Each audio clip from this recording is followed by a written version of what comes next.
Hello everyone, welcome again to this another lecture series, and this time we are going to tackle about the document and information security, and this is covered in the week 16 topics of your course. Okay? So pag-aaralan po natin ngayon kung ano yung document and information security.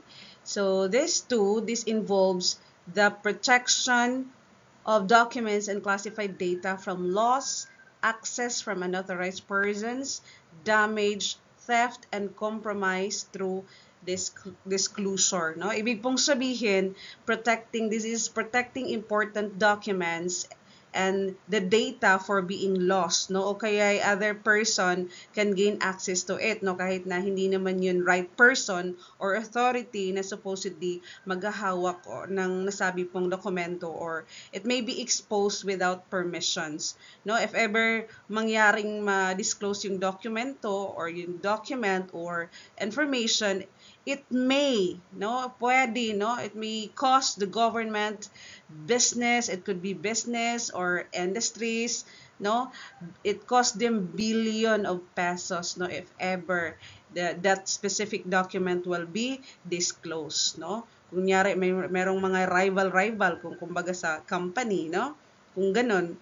Okay, so the government must protect official documents from unauthorized disclosure, no, enforced by laws. Meron tayong mga laws governing with that. We have revised penal code, we have Commonwealth Act of 616, memorandum circular number 78, no, with violations that leads to administrative actions or criminal penalties. Okay, so take note po, no, in the document and information security, a matter includes everything, no, regardless of its physical character, no, or in which information is recorded or embodied, no, katulad na lang ng mga documents, mga equipment. Okay, what else? Okay, yung mga projects, no, nandoon sa dokumento na yun, books, reports, articles, notes, letters, drawings, mga sketches or mga plano, mga relevant plans, mga photograph, no, kung nandun, recordings, machinery, models, apparatus, devices, lahat yan, no. Okay, in general, those are general term that matters, no. Okay, so when we say document security, but before that one class, you take note that information which is transmitted orally, no, orally, it is considered matter, no, yung matter na sinasabi natin, no, for purposes of security. Again, specifically, the document security, this is referring to the aspect of security which involves the application of security measures for the proper protection and safeguarding of classified information. Ano bang tinutukoy natin sa classified information? Ano po ba ito? So, classified information in document is, ibig sabihin, no, mga sensitive data, no, sensitive data that requires special protective measures to prevent unauthorized access, no, to prevent disclosure or compromise, no, or compromise, no, ensuring only those cleared individuals can handle that one. Okay, so next, let's talk about the classifications of documents, that is by virtue of the memorandum circular number 196, no. Okay, ano-ano ano-ano ba yung mga classifications ng documents, mga classification categories, no? In which official matter which requires protection in the interest of the national security shall be limited, no?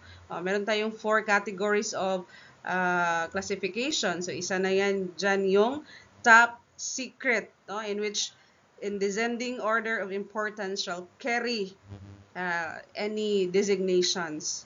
Okay? So, meron tayong tinatawag na top secret. Kaya ano pa ba yun? Secret, confidential, restricted, no? Those are the classification categories of the document. So, first, let's talk about the top secret. Kaya ano ba yung mga dokumento na Top secret, considered as a top secret. No, this is any information and material, no, in which the unauthorized disclosure of which would cause exceptionally grave, tingnan nyo, exceptionally grave damage. Saan? Sa nation, no? Politically, economically, or from a security aspect. Okay, so ibig pong sabihin, pag itong dokumento na to ay mag-leak, no, or let's say malik, no, without authorization, posible na extreme yung result. No, posible na the result is serious one or serious harm po, no? It could harm, imagine it could harm the nation in totality, no? Pwedeng ma-harm yung nation, yung politics, no? And even economy and even security. Okay, so this category of the documents is reserved for the nation's closest secrets, no, and is to be used with great reserve. Okay? So therefore the top secret document, no, it rests exclusively with the head of the department. Okay? And this power may be, okay, pwede itong i-delegate sa mga authorized offices, no, for instances if there is necessity. Okay? So ano ba yung mga examples ng top secret documents, no, which is very important document. Okay, it could be a very important political documents, no, regarding negotiation for major alliances. Okay, what else? Yung mga major na mga governmental projects. O yun ay is kasali siya sa top secret document, yung mga proposal that includes the nation's economy. Okay, yung mga military or police defense, yung mga plano, mga tactical operation, tactical plan, no? Okay, those are top secret documents. So, yung mga dokumento is top secret, katulad na lang halimbawa yung paglusob, no? Doon sa yung kay Marwan na case, no? Those document, yung plano na yun, no? Involving the operations, no, to catch Marwan, okay, which in result yung ano yun, mga SAF 44, no, malagim yung sinapit, no, ng ating mga SAF troopers. Okay, so the plans, no, the plans in the operation of infiltrating the terrorists, no, those are one of an example of a top secret document. Okay, marami pang iba, no. Okay, basta it involves, it can cause damage, no, to the nation, politically, economically. Okay?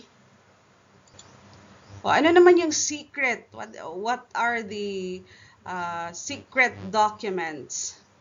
What are the secret matters? Okay, any information and material in which the unauthorized disclosure of which would endanger national security, cause serious injury to the interest or prestige of the nation or any governmental authority.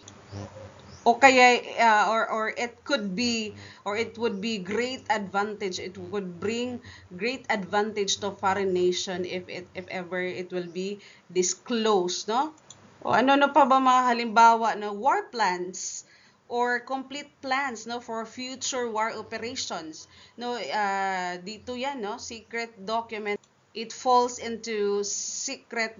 What else? Order of battle information. No? Isa din yan sa mga secret document. Basta kay anything that would endanger national security. Okay? Those are secret matters. And as to the classification authority, same lang din sila ng top secret matters, no? In which yung head, no, yung head ng offices or ng department, no, has the authority.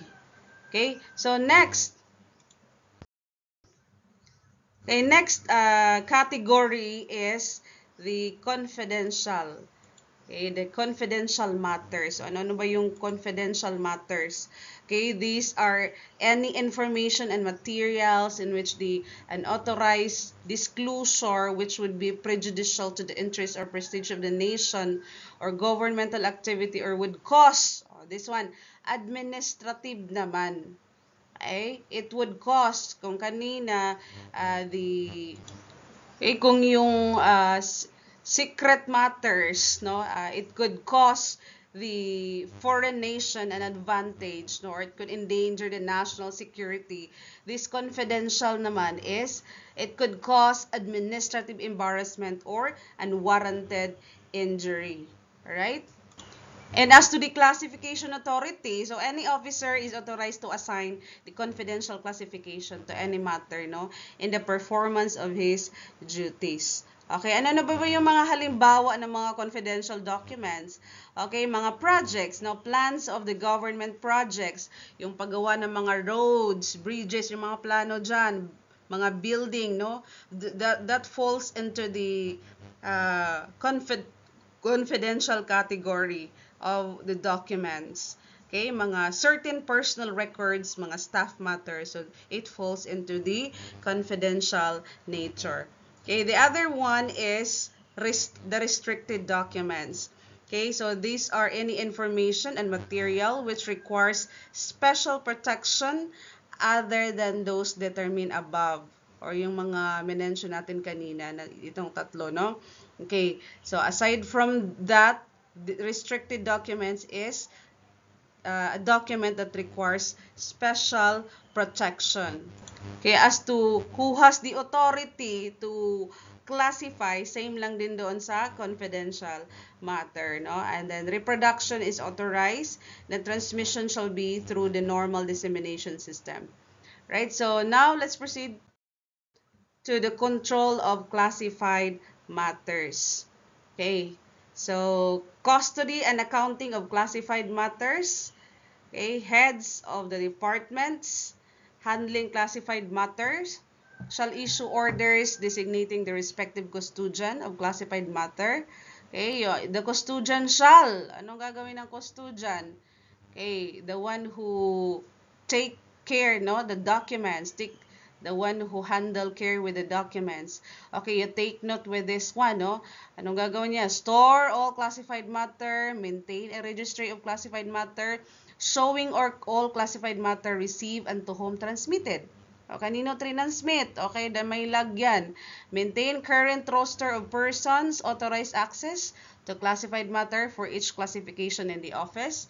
Okay, ensure physical security for classified matter. Dapat mayroong mga physical measures dyan, physical security measures dyan para mahirap siyang ma-loss, no? Or even if may perpetrator or infiltrator, there could be delaying access, no? And then conduct an inventory of all top secret matter as specified in the Memorandum Circular number 78. Okay, upon his relief, account for all top secret and secret matter by inventory and transmit the same to his successor. So this is how the control of classification of the classified matters works, no? Okay, next. Okay, who are unauthorized in keeping of private records? Sino ang hindi pwede na mag-keep ng mga private records? No, all government personnel are prohibited. Bawal. Pag sinabing prohibited, bawal. From keeping private records, diaries, or papers containing statement of facts or opinions, either official or personal, concerning matter which are related to or which affects national interest or security. You take note this one, who are unauthorized to keep private records. Okay, next, this is specific stipulations, no? Okay, dissemination, as to the dissemination. Okay, as to dissemination, as to sa pag-disseminate ng mga classified matter. Okay, pwede ba? It shall be restricted, no, to properly cleared person whose official duties required knowledge or possession thereof. Okay, responsibility for the determination of need to know rest upon both each individual who has possession, knowledge, or command control of the information involved and the recipient. Okay? So, as to disclosure to other departments of classified information originating from another department. Kaya ano mangyayari? Yung classified matter that originate, pag sinabi originate, nanggaling saan? Sa another department, shall not be disseminated. Hindi pwedeng i-disseminate, hindi mo pwedeng ipagkalat, no? Or hindi mo pwedeng kung saan-saan na lang ibibigay, no? To other departments. Without.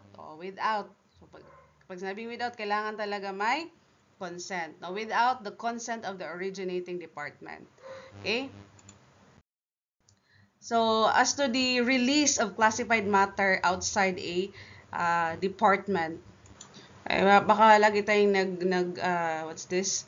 nag-talk ng classified matter, hindi niyo naman pala alam yung classified matter, no? Ano ba yung mga classified matter? Yun yung mga sensitive data, no, na kailangan ng protective measure to prevent disclosure para hindi ma-compromise yung nasabing mga dokumento. Okay? So again, release of classified matter outside a department. Okay, outside naman, palabas ng department, is general policy, no person, okay, no person in the government shall convey orally, visually, or by written communication any classified matter outside his own department, no, unless such disclosure has been processed and cleared by the department head or his authorized representative. Okay? So, as to the release of classified matter to Congress, pwede bang ibigay agad-agad kasi they're the member of the Congress, no? Kaya automatic na yan. Okay, the government personnel, when giving oral testimony before congressional committee involving classified matter, shall advise the committee of the classification thereof. Okay? Okay, so the government personnel that is called upon to testify, they shall obtain the necessary and prior instruction, no, from his department head, no, concerning the disclosure ng nasabing dokumento. Okay? So, pag yung congressional members, they visit government offices, pag bumibisita sila sa mga government offices, okay, the department heads are authorized to release classified matter which is deemed an adequate response to an inquiry, provided that it is required in the performance of official functions. Okay? Kasi kung hindi naman siya, wala naman siyang connection with the performance of his official functions, hindi pwede. It should be connected with the performance of his official functions. Okay? So, next, disclosure to foreign government or nationals. Okay? So, you take note, as to the disclosure to foreign government or national, no? Its use shall be solely for the purpose. Pag sinabing solely, walang iba. Ikaw lang, no? Ikaw lang ang bukod tangi. Nag-iisa. No, its use shall be solely for the purpose of which the classified matter is requested. Kung anong ni-request, no, dapat it should serve with that purpose only. Okay, hindi pwedeng maraming purpose. It shall be treated or handled in accordance with the classified categories of the originating office. Okay, handling shall be made by security cleared personnel. Okay, nandiyan si security cleared personnel. And then the reproduction and dissemination shall not be made without the consent of the department head. Laging may consent yan ng department head. Kasi mga classified matters yan, mga sensitive data yan, no?